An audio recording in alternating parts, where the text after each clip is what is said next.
所以我就选择了一个我自己最喜欢的东西，然后我就去学它，并且我去很认真的去做它。我做一件我喜欢的事情，我觉得在这件事情上我可以创造很多奇迹出来，可以做到别人做不到的。因为这个时候的我是在去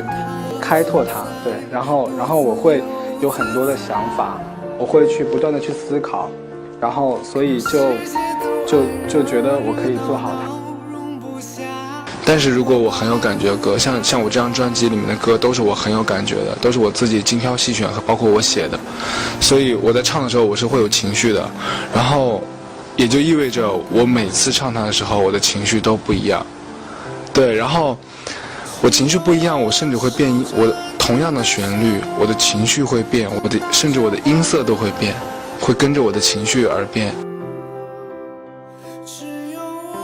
因为我写的时候，我脑袋里面已经出现了所有的配器、编曲的配器的东西，什么时候批什么样的音色进来，什么时候加吉他，什么时候加电子乐，什么时候加鼓是打什么样的节奏。我是一个就是那种我自己做的任何的事情，我都会去满意。对，只要我做了它，我就一定会认可它。就好比我写的歌，我自己写了一首歌，我可能不会去问太多人，我不会说我写完这首歌之后，我打电话给各个朋友说，哎，我写一首歌，你们来听一下，你们看好不好听？我不会这样，我只会去，我写完它，我就会一定会认可它。我觉得它是好的，它一定是好的。但是你们外界认不认可，我都无所谓。就是哪怕大家都觉得不好听这首歌，觉得神经病写的或怎么样不好听，我也会认可这首歌，因为我觉得我创作它，我创造出它来了。我就证明我一定是满意的，否则我就不会创造出来它。碰到滑板鞋跟西游这首，其实我心里面就很没有底。对，就是因为我一拿到这首歌，其实在知道这首歌的当下，我其实脑袋就开始在转了，就是在想怎么来改编了，已经没有在录节目的状态了，就是所以我其实就是很没有底气，然后不知道自己能不能做到，然后就会逼自己，真的是把自己逼到了极限。只是我就像我当初学音乐也是一样，就是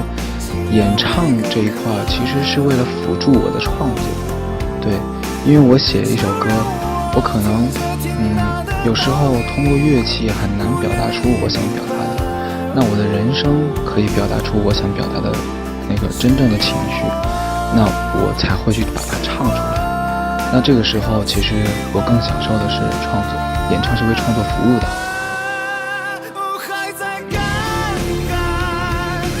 我现在出道只有2年嘛，然后这2年我其实把我所有的精力，我的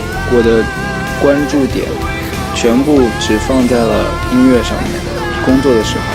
那除了工作，除了音乐，我基本上就是在睡。我把我的精力和关注点全部都放在吃跟睡上面。对，所以我并没有要去我没有让自己去注意其他的东西，比如说演戏啊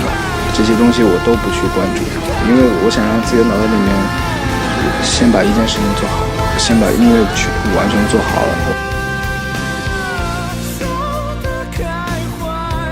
对我来说，录 rap 好像其实有时候会比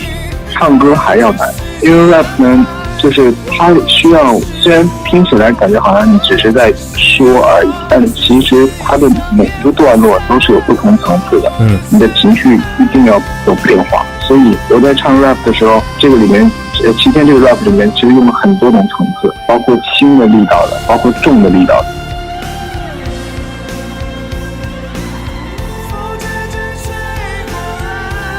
当我有这种想法的时候，我就在初步尝试，然后就开始研究它的歌词，改了前前后后也有个1-2个小时吧。前提是前期你的那个想法是需要很长时间的，就是我要想到这么一个形式表演，这个需要花很长时间。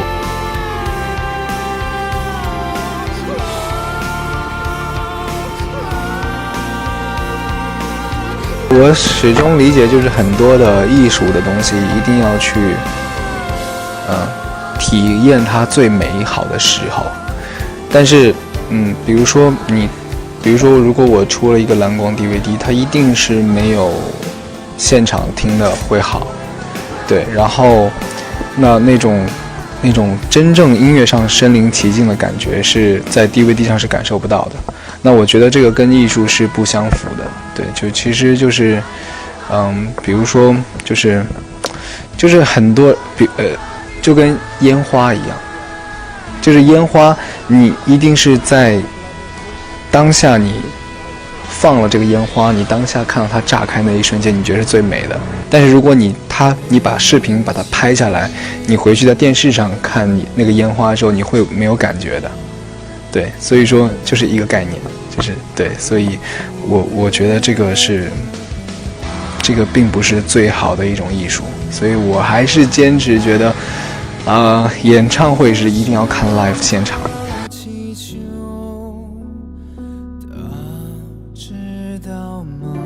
歌手在舞台上唱歌的时候，画面感是很重要的。我想一只面具在台上唱这首歌，这样比较能让观众入戏。我一定会很认真的去面对它。其实他帮我选的这首《爸我回来了》这首歌，反而让我纠结了。现在这首歌在大家眼里，它是一个我擅长的歌，但是我想玩一些没有玩过的风格吧。我也希望能够让观众觉得这首歌是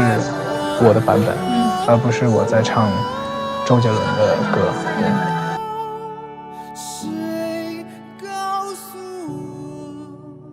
其实艺术分为很多种表达方式，那我之前一直在用唱歌的方式来给大家讲一个故事，那我这一次就用讲故事的方式来给大家唱歌。对，歌对我来说改编还蛮难的，然后那这个歌我也不能把它用太多的西方的元素，我觉得得保留一个有我们中国的味道，中国风的味道，所以我就在旋律上面运用了一些很诗情。我们现在能不能有个伴奏？这个东西是一首歌，一定要伴奏。如果不要伴奏，我们不能上这个舞台，真的，因为外国人会觉得我们中国人太没要求了。我们花了很长时间就准备了一样东西，但是呢，效果是不好的。因为它很重嘛，很重的一首摇滚，那它其实需要很多的嗓子，会要用嗓子来唱歌，需要有那种撕裂的那种感觉，然后所以我就会很用劲的在唱，然后其实是很消耗嗓子的，但是为了达到那个效果，所以我还是因为我唱的时候我都很爽，就是有一种要去把人给撕了的那种，就有一种咬牙切齿的那种，就是像打架一样的。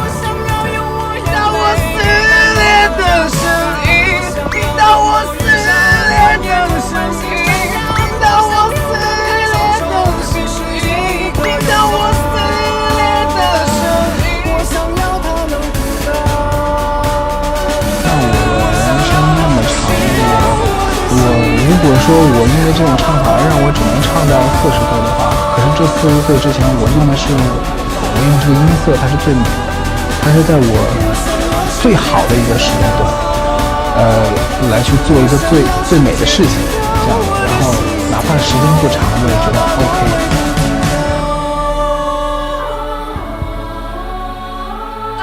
有时候会因为弄一首歌，不知不觉就天亮了，对。但是我一旦做起音乐来，就没有时间概念了。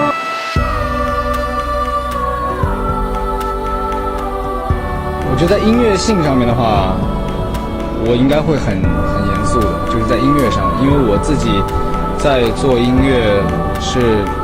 会有自己的要求的。然后像我自己的音乐，一般我也不太让太多人去碰它，对。然后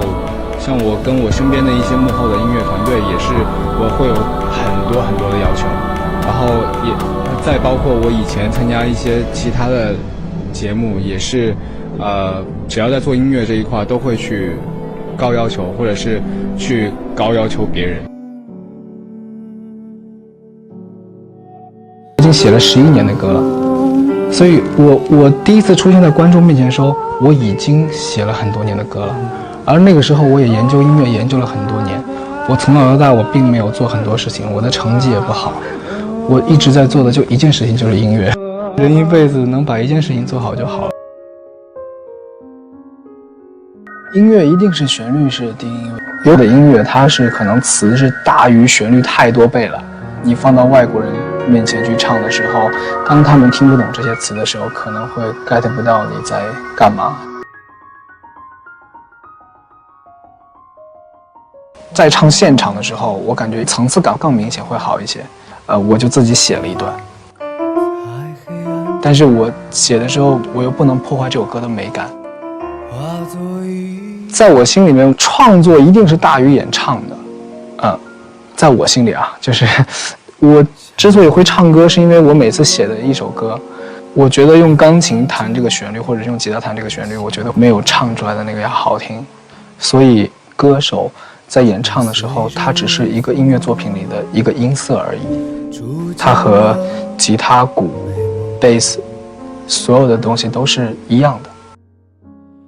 你笑着，因为你在饿的时候，你的嗓子会很干净，因为你每天只喝水，这2天嗓子会没有一点油腻。不要烟火，不要星光。其实我觉得这个舞台很好的，就是有很多的人在去做真正在表达自己音乐的事情，然后来让观众不断的去尝试接受新鲜的东西。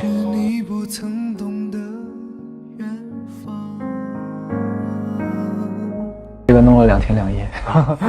这个真的，这个歌很难改。创作的时候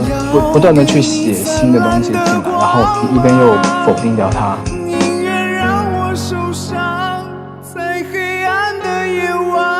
就是因为我只是过了我自己心里这一关。如果一旦做音乐是做给别人看的，只是因为满足了观众的期待值的话，这个音乐会不纯粹的。当我决定要改这个歌的时候，曾几天几夜不睡觉的来去改编它，其实这只是我在做我想做的事情，我要对得起我自己。无论飞向何方，我也会绽放。可能听到撕裂的嗓子，听到一把很重的吉他，我就觉得你在唱摇滚。你不唱旋律，一直在说的时候，我就觉得你是说唱。但是音乐不是听一个大的一个框架，一首歌曲的构成、节奏、旋律、和声，在每一首歌里面都不一样。甚至可能很多人都不知道，我的说唱其实不是嘻哈，而是摇滚。只要问问内心的想法。我来这个舞台上也算是挺长时间了，还挺不容易的。对，因为每一期也没有办法回家，就是为了把所有的时间跟精力都放在了这个舞台上。既然能进到总决赛，那我会拼尽全力把我最好的音乐留在这个舞台上，也留给观众。所谓的名次并不能影响到我喜欢亚马逊。但其实我已经学了很多年的音乐，在我眼里，这个并不算是天才，只是我努力的很早。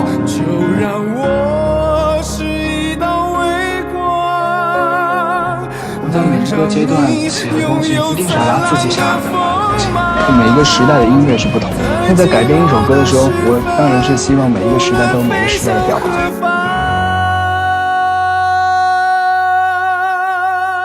灵感一来，我就可以坐在钢琴上几天几夜不吃饭不睡觉都可以。可能旁人看也许会觉得我太拼了，太逼自己。再来一次。但我很开心，因为我其实是一直在做我自己喜欢做的事情。也许可能是我年轻吧，用生命做音乐。